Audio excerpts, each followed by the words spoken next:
இந்த மூடு ரேட்டு என்ன ரேட் வருது இன்னைக்கா? இன்னைய தினத்துக்கு இது 18 ரூபா. 1 கிலோ.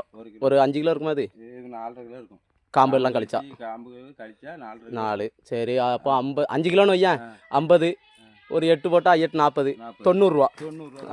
சரி, வயலுக்காரர்கிட்ட கேட்போமே என்ன ரேட்டு செலவு பண்ணியிருக்காருன்னு. வயலுக்காரனா, ஒரு வாழைக்கு என்ன செலவாயிருக்கு? ஒரு மூடோட ரேட் வந்து 90 ரூபா. 90 ரூபா 120 ரூபா செலவாயிருக்கு. அப்போ 30 ரூபா கையில இருந்தா போடணுமா? ஆமா. என்னென்ன சொல்லியா? ஆமா, நஷ்டத்துக்கு தான் விக்கி இப்போ. அப்படியா? ஆமா. ஒரு வாழை கரெக்டா 120. இடம் வரல. வாழையும் சரியில்லை. பாதி இது பூரா காத்துல சேதமானது. சேதாயிருக்கு. அது போக இருக்க வாழை வந்து 90 ரூபாய்க்கு போகுது. 120 ரூபா செலவாயிருக்கு இது வரைக்கும். அது போக நீங்க அலைஞ்சலச்செல்லாம் கணக்குல கிடையாது. கணக்குல சேர்த்தாக்கி எங்கேயோ போயிருவானே.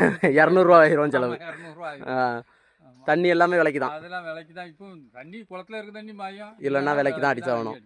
அப்போ வாழை செலவை விட இப்போ இதுக்கு போறதுதான் ரொம்ப கொடுமை.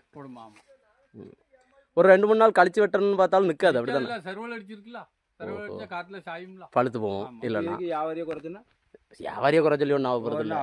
வியாபாரியை குறைச்சுன்னா எனக்கு பக்கத்து வீட்டுக்காரனுக்கு இவ்வளோ வெட்டியிருக்கு, இவ்வளோ வெட்டியிருக்கு. ஆமா, இந்த வயல்